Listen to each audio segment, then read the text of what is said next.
जयपुर शहर में वोटों में नाम कटवाने के लिए भाजपा की उत्सुकता, पूरे राजस्थान में एसआईआर की गई और पूरा एक एक चीज की स्क्रूटनी कर ली और जितने नाम काट सकते थे उतने नाम काट दिए। अचानक भाजपा को ये लगता है कि हम जो नाम हम काटना चाह रहे थे वो नाम नहीं कटे हैं, तो 1 महीने का एक्सटेंशन देते हैं और एक्सटेंशन में ऑब्जेक्शन सजेशन इनवाइट किए जाते हैं।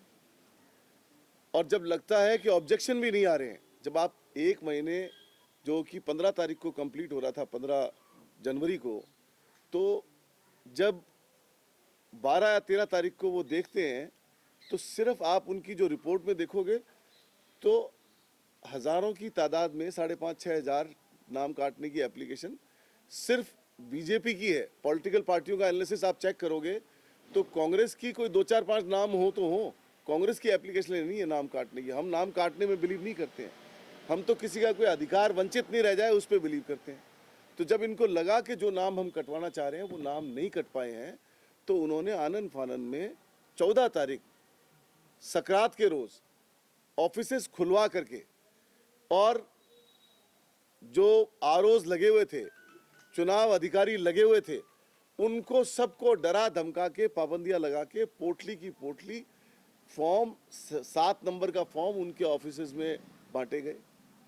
और जैसे आज जयपुर के सभी, पूरे राजस्थान में बांटे गए, जयपुर की सभी विधानसभाओं में जो मुख्य रूप से शहर की विधानसभाएं उनको टारगेट किया गया। और जब हमने फॉर्म के बारे में जानना चाहा कि अचानक इतने फॉर्म कहां से आ गए, तो अधिकारियों ने इस बात को एक्सेप्ट किया कि ये बीजेपी के कार्यालय से आए हैं या बीजेपी प्रत्याशी के यहां से आए हैं। फॉर्म की जब स्टडी करी गई और जब हमने ऑब्जेक्शंस को देखा कि ऑब्जेक्शन आप जब पूरे महीने में ऑब्जेक्शन 100 भी नहीं आ रहे हैं तो एक दिन में हजारों की तादाद में कैसे फॉर्म आ गए। तो मैं खुद मौके पे गया, हमने 15 तारीख को, आप सब लोग मौजूद थे, पीसीसी के अंदर पीसी हुई। पीसी के तुरंत बाद में जब मैं खुद फील्ड में गया तो ये फॉर्म यहाँ पड़े हुए हैं, इधर उठा के ये फॉर्म यहाँ पड़े हुए हैं। एक सुपरवाइजर के एक बीएलओ के पास 100 फॉर्म, 200 फॉर्म, और यहाँ तक की जाती है कि एक बीएलओ के पास में किसी बीएलओ के पास 600 फॉर्म। और 600 फॉर्म काटने के लिए जब हमने 2 सुपरवाइजर से बात करी तो उनके पास, एक के पास 1550 फॉर्म थे और एक के पास 1150 फॉर्म थे जिनकी फोटोकॉपी यहाँ है।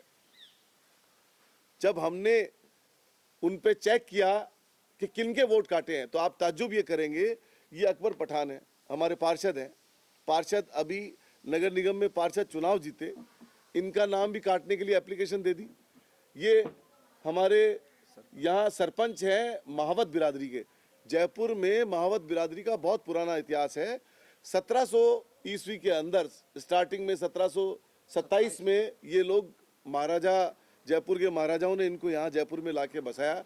ये उनकी पूरी बिरादरी के सरपंच हैं। इनका नाम काटने, जब एसआईआर में क्लियर हो गया, आपका वो क्लियरेंस कागज देना, ये एसआईआर में क्लियरेंस कागज है अकबर पठान का जो पार्षद है, ऐसे क्लियरेंस हो गए और फिर उनका ये ऑब्जेक्शन दे दिया। और जब इस ऑब्जेक्शन देने वाले बीएलओ से बात की हमने, बीएलए जो पार्टी का बीएलए, उससे बात की तो उसने कहा कि मेरे इस दस्तखत नहीं है। और यहाँ मैंने उन बीएलएस को भी बुलाया है जो बीजेपी के बीएलए हैं, जिनके नाम से फर्जी तरीके से फॉर्म भर करके सबमिट कर दिए गए। वो फॉर्म हमने उनको यहाँ बुलाया, यही मौजूद है, अभी आपसे रूबरू कराएंगे, उनको आगे बुलाओ जो बीजेपी के बीएलए हैं। उनसे जब पूछा गया कि ये दस्तखत आपके हैं तो वो कह रहे हैं, उनमें से कुछ आदमी कह रहे हैं कि साहब मैं तो बहुत मुश्किल से नाम लिख पाता हूँ, मेरे ऐसे दस्तखत नहीं है। तो फर्जी दस्तखतों को करके और बीजेपी के ऑफिस में या प्रत्याशी के ऑफिस में फर्जी दस्तखतों से, ये आप बीजेपी के बीएलए हैं जी, कौन से बूथ के हैं? वार्ड 36 के। आपने कोई फॉर्म 7 साइन किया? नहीं, कोई नहीं किया, कोई साइन नहीं किया। ये जो साइन इनके हैं वो दिखाना। नईमुद्दीन के ये साइन, आप साइन ऐसे करते हो? नहीं, बिल्कुल नहीं करते। ये दिखाओ इनको। कितने फार्म थे आपके साइन के? मेरे फार्म थे 400 कुछ। 400 फॉर्म एक बीएलए के, भाजपा के बीएलए के नाम से साइन करके इन्होंने दे दिए वहां। जब हमने इंक्वायरी की, जांच की, तो पता लगा बीएलए खुद कह रहा है कि मेरे साइन नहीं है। तो ऐसी कौन सी साजिश थी और क्या जरूरत थी और कहाँ ये आपने कूटनीतिक दस्तावेज किए। फिर बात यही नहीं रुकती है, जो मेरे सामने इलेक्शन लड़े बीजेपी के प्रत्याशी रवि नैयर जी ने साइन करके 300-400 फॉर्म वहाँ सबमिट कर दिए। उनके साइन को जब मैंने वेरीफाई किया तो ये रवि नैयर जी के साइन है और ये सारे फॉर्म हैं।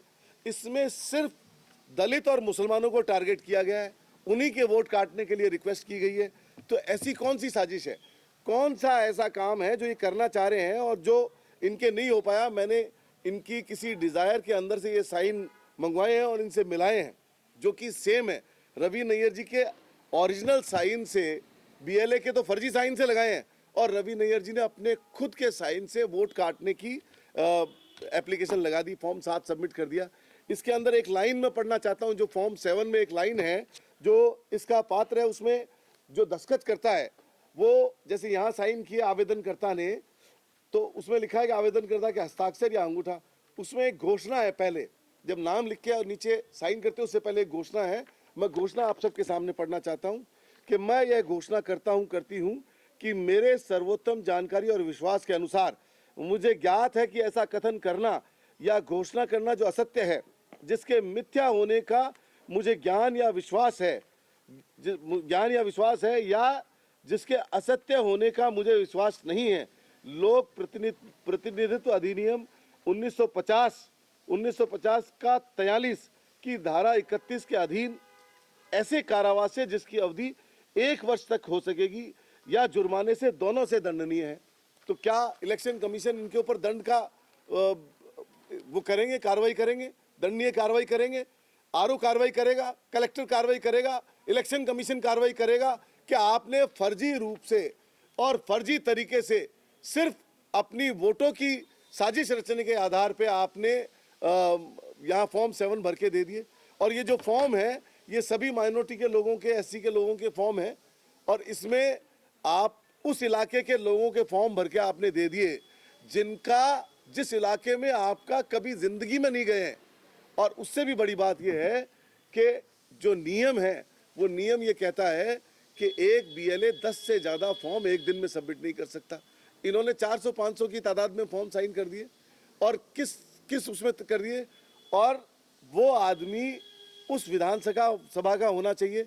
मुझे अंदाज़ा नहीं है, चुनाव तो इसी विधानसभा से लड़े हैं, लेकिन इनका खुद का वोट मालवीय नगर विधानसभा में आता है, तो कैसे इनके फॉर्म को एंटरटेन किया गया। और जो बीएलए के फर्जी साइन से जो फॉर्म सबमिट किए गए, फॉर्म 7 सबमिट किए गए, उन बीएलएस को भी ये अधिकार नहीं है कि वो 10 से ज़्यादा फॉर्म सबमिट कर सके। तो उनके नाम से किसने कागज़ दिए? जब सरकारी ऑफिस से, इलेक्शन ऑफिस से बीएलए, पार्टी के बीएलए को बुलाया गया बीएलओ द्वारा। बीएलओ से हमने पूछा है फॉर्म कहाँ से आए? बोले चुनाव जो आरओ है, रिटर्निंग ऑफिसर है, उनके कार्यालय से आए। तो कैसे बिना सबूत के और बिना आदमी के पेश किए हुए कागज उन्होंने सुपरवाइजर को बांट दिए, सुपरवाइजर ने बीएलओ को बांट दिए? क्या आधार इन्होंने लिया? और जब बीएलओ ने उनको दर्ज करने से मना कर दिया, जैसे बहुत सारे वीडियो वायरल हो रहे हैं, उन्होंने मना कर दिया कि हम वेरीफाई कर चुके, हम इनको फॉर्म को नहीं चढ़ाएंगे, तो उन्होंने जिसके साइन से बुलाया गया था, फॉर्म सबमिट किया गया, उनको बुला के पूछा तो उन्होंने कहा भी हमारे साइन नहीं है। तो फिर इस आधार पे वो फॉर्म वापस सुपरवाइजर के पास गए, सुपरवाइजर के बाद में आरओ के पास गए। मुझे अभी भी डाउट है कि ये फॉर्म कहीं खुर्द-बुर्द नहीं कर दे, कहीं इसको वापस नहीं चढ़ा दे।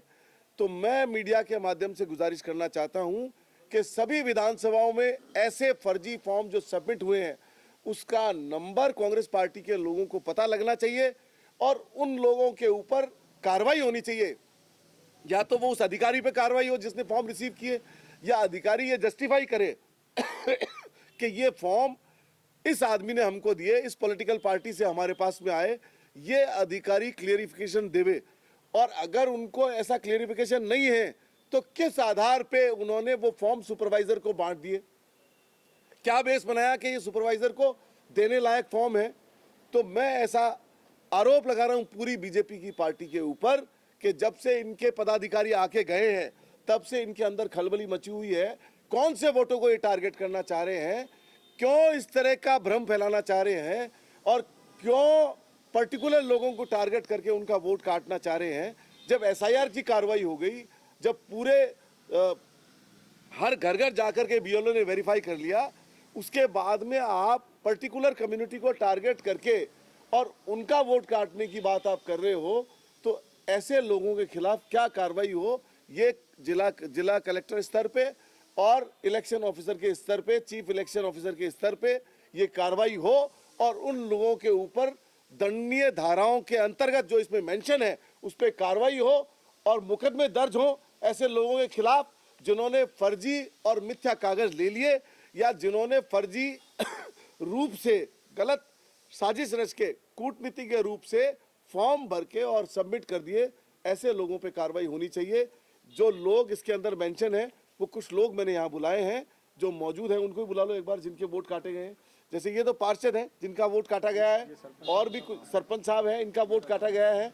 ऐसे हजारों लोग बाग हैं जिनके वोट काटने की एप्लीकेशन लगाई गई है। आपके घर में इनके घर में 8-10 जनों के वोट काटे गए हैं। ये समाज के वरिष्ठ आदमी हैं, इनका वोट काटा गया है, इनके घर में वोट काटे गए हैं। आप बीएलए हैं, बीजेपी के बीएलए हैं, ये कांग्रेस के बीएलए हैं, इनका वोट भी काट रहे हैं, इनका वोट भी काटने की बात की जा रही है, एप्लीकेशन दिया जा रहा है। तो मैं मीडिया चूंकि